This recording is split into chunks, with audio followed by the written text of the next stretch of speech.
Are you serious? Are you serious? We've got breaking news, a prophecy alert coming out of the Holy Land. Prophecy alert here, and it's significant. Let me double check my sound just to make sure I've got a good sound for us here in the settings. Just one quick check. Yep, we're good. Yeah, we definitely have a prophecy alert here, and there's no question about that, as we have Israel missile strikes have hit Damascus. Welcome to 2023 and the beginning of what I call the next 7 years of sorrows. Certainly, these next 7 years leading us up to Agenda 2030 by the United Nations, a lot is going to happen prophetically, and this is probably one way to say how it starts. Let's put a shout out right now for noblegoldinvestment.com. That's www.noblegoldinvestment.com. Guys, I know what you're thinking. It's a new year, and I know that we got to be thinking about, you really do have to be thinking about your retirement plan, what you're going to do for the future as far as retirement's concerned. But Noble Gold Investment is pleased to announce and let you know that gold is the best investment class for the year 2022. According to longtermtrends.net, gold has actually outperformed the S&P 500, the Dow Jones, and Bitcoin in the year 2022. So if your money was in S&P or in the Dow Jones or in Bitcoin, you lost money. If it was in gold, you were steady and made a little. But the big thing is what's coming in 2023. Gold will outperform them all. It's anticipated that it will go to over $2,000 to $2,100 an ounce, maybe $2,200, $2,300, I think $2,400 an ounce. And you can, noblegoldinvestment.com can help get you started. You can pick up the phone and call them at 877-646-5347. That's 877-646-5347. Or tell them Pastor Begley sent you. Also, if you open a gold IRA or silver IRA with noblegoldinvestment.com this month, they will give you one fourth of an ounce of American Gold Eagle coin. I'm waiting on my sample to come in. It's worth over $500 for every person that sets up a gold or silver IRA with $50,000 or more. This is the time to do it. Go to noblegoldinvestment.com. All right, and for some reason, Sugar is not in a good mood, and that's never nice. And do I need to? I have a map behind me. I want you to look at it, because you can see right here, right there is Damascus, and down there is Israel. Let me get out of the way and let you see this, and I'm going to tell you why. And then we'll take you to read to you the article, what just happened, and also show you the prophecy in the Bible of what it said would happen. And so here's what it is. Just take a look at the map.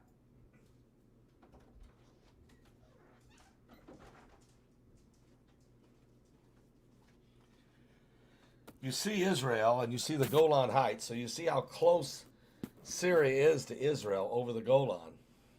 And the Golan is Israel.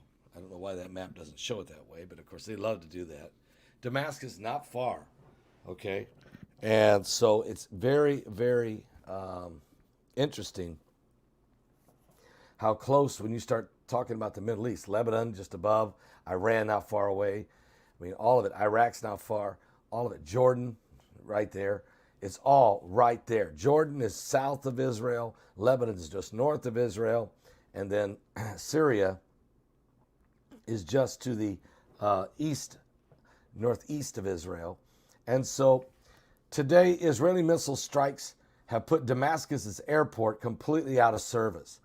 Israel's military fired missiles toward the international airport of Syria's capital today in Damascus, putting it completely out of service, killing 2 soldiers and wounding 2 others, according to the Syrian army. The attack, which occurred shortly after midnight this morning, was the second time in 7 months to put the Damascus International Airport out of commission. It caused material damage in nearby area and it also blew up the runway. Syria's Ministry of Transport said it worked to repair the damage beginning immediately. Some flights could resume by tomorrow, while other parts will have to continue to be repaired. Israel has targeted these airports and ports in the government held by Syria in an apparent attempt to prevent arms shipments from Iran to the militant groups backed by Iran, which include Lebanon's Hezbollah. An opposition war monitor reported that Israeli strikes hit the airport as well as arms depot close to the facility south of Damascus. So the Britain-based Syrian Observatory for Human Rights said 4 people were killed, as I just said, and the conflicting reports could not immediately be reconciled. But the observatory said that the runway used for civilian flights was damaged, and also the runway used for cargo transports. And the one for cargo is completely been knocked out of service. It will be for a few days. The runway for passengers should be back and operational by sometime tomorrow. It's unbelievable, but Israel has been warning Syria, we're not going to let Iran bring missiles and rockets and fly them right into the civilian airport there in Damascus, and so you can smuggle this stuff in. We will go in there and we will get aggressive. Now, the United Nations has already responded, and they have condemned the Israel and calling this crimes of aggression, adding that those responsible should be held accountable for such attacks should not be repeated. Now, here's what happens when Benjamin Netanyahu's back in control. He's been in control, 3 days? And he's already taken out these planes and sending a clear message to the Syrian government over in Damascus. And it's also a clear message to Iran. Not going to let you do this. Just not going to let you do it. Now, Syrian state TV reported that the private Cham wings resumed flights, while the flight tracking website Flight Trader 24 showed a flight by Iraqi's private flight by an Iraqi plane came out of Baghdad, was about to land shortly, but couldn't because of the damage to the airport. So Israel makes its move, not going to stand idly by, not going to allow, again, Israeli missile strikes put Damascus airport out of service. This is huge in the Middle East, especially just 2 days ago, the United Nations were passing resolutions against Israel, saying that Israel is guilty of war crimes and should be taken to an international court to be tried on behalf of the fact that they are illegally, in their minds, occupying land that belongs to Palestine. There is no state of Palestine, but you know what I'm trying to say. They're trying to create it. The United Nations passed that resolution 2 days ago. A week ago, the European Union passed a resolution that said that when Benjamin Netanyahu takes over, he should immediately prepare for a 2-state solution if he's going to continue to have a relationship with the European Union. And this is being mandated. And back in December, the United Nations passed a resolution that there should be a peace summit held in Moscow, Russia, and the whole world should come and decide how to divide the land of Israel and create a 2-state solution with one part of the nation, Israel, the other part, Palestine, and that UN military troops be brought in and set up a buffer zone between the two nations. This is where the UN is going. This is where the EU is going. We don't know where the Biden administration is going, but they seem to be leaning toward the same mentality as the European Union. And but Netanyahu's now the new prime minister, and he immediately, his third day in office, immediately drops the bombs on the airport in Damascus. So get ready, guys. Now, there is some prophecy on this. First of all, you need to know that there's a prophecy in the book of Isaiah, chapter 17. And it says this: the burden of Damascus. Behold, Damascus is taken away from being a city, and it shall be a ruinous heap.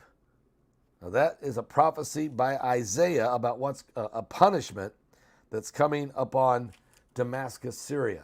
Probably for what we're watching right now, because they're allowing these arms to come in from Iran to position them against Israel. But there's another prophecy. You go to the book of Jeremiah, chapter 49, and here's a prophecy against Damascus. Here's what it says in Jeremiah 49, verse 23. Concerning Damascus, Hamath is confounded, and Arpad, for they have heard evil tidings. They are faint-hearted. There is sorrow on the sea. It cannot be quiet.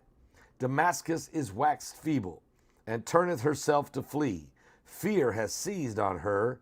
Anguish and sorrows have taken her as a woman in travail. How is it the city of praise not left, the city of my joy?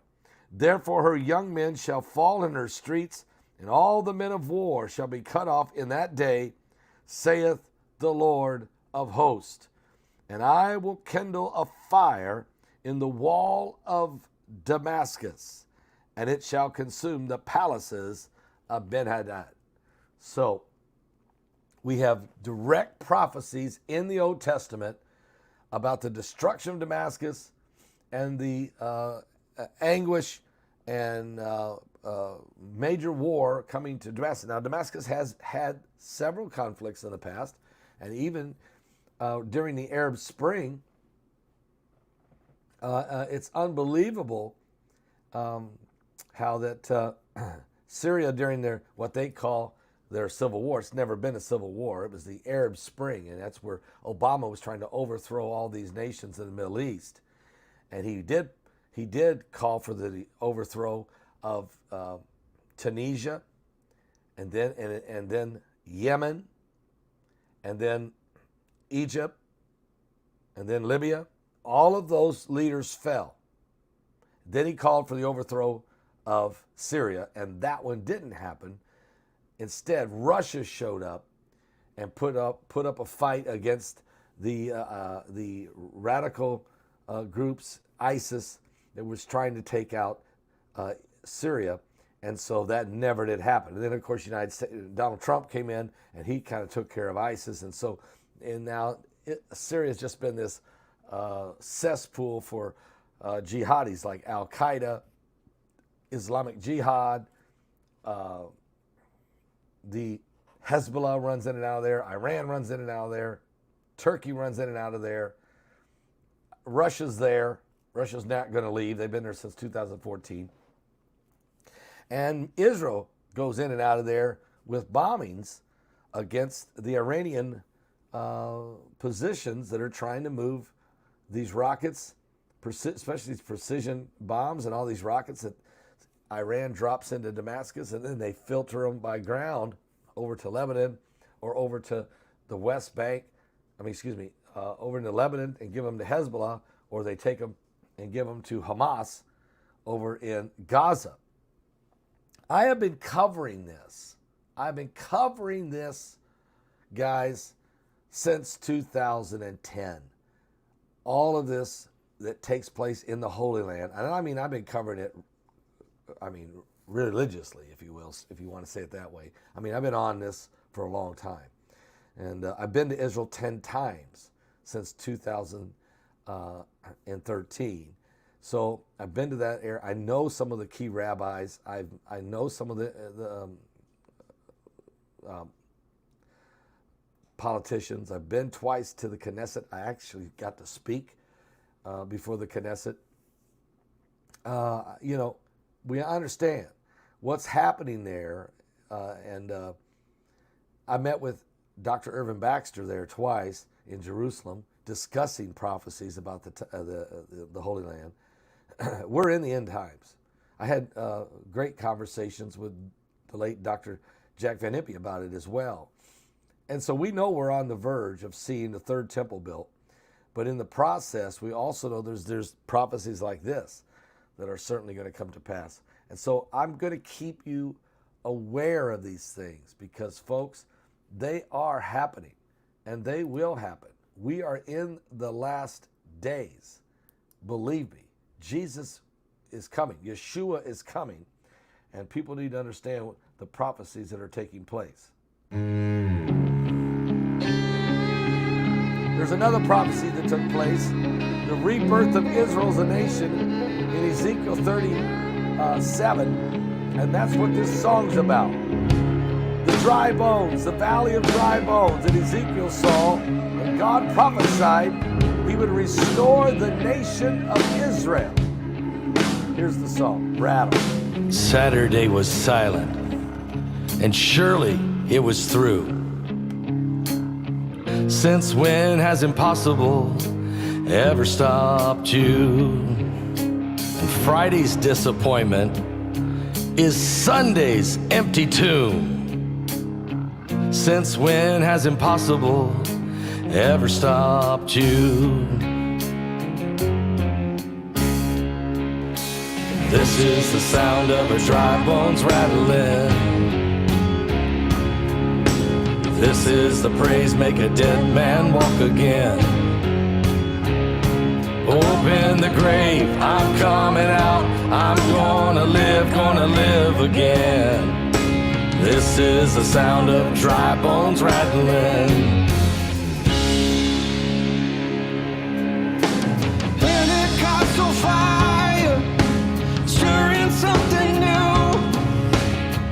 You're not gonna run out of miracles anytime soon.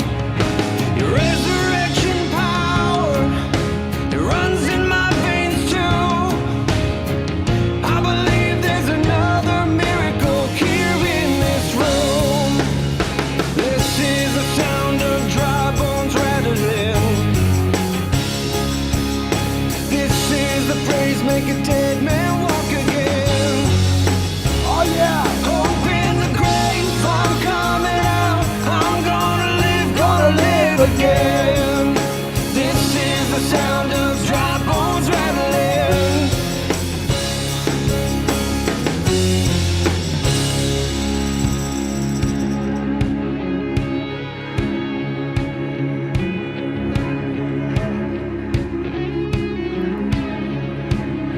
My God is able to save and deliver and heal and restore anything that he wants to.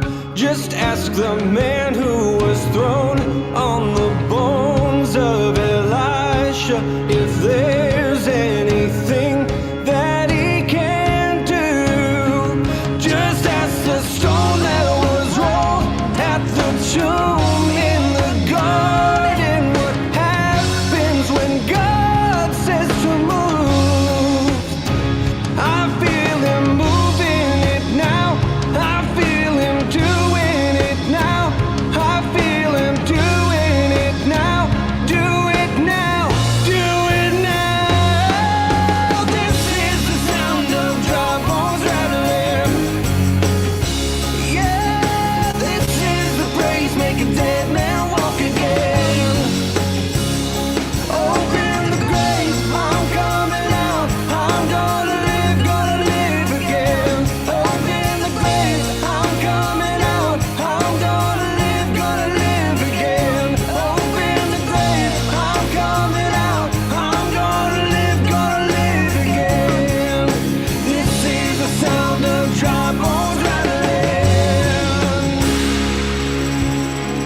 Son of man, these bones are the whole house of Israel.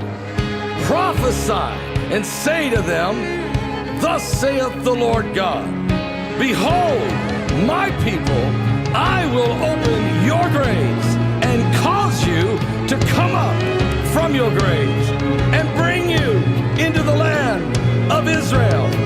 Then you shall know that I am the Lord, and I will put my spirit in you, and I will place you in your own land, and you shall live.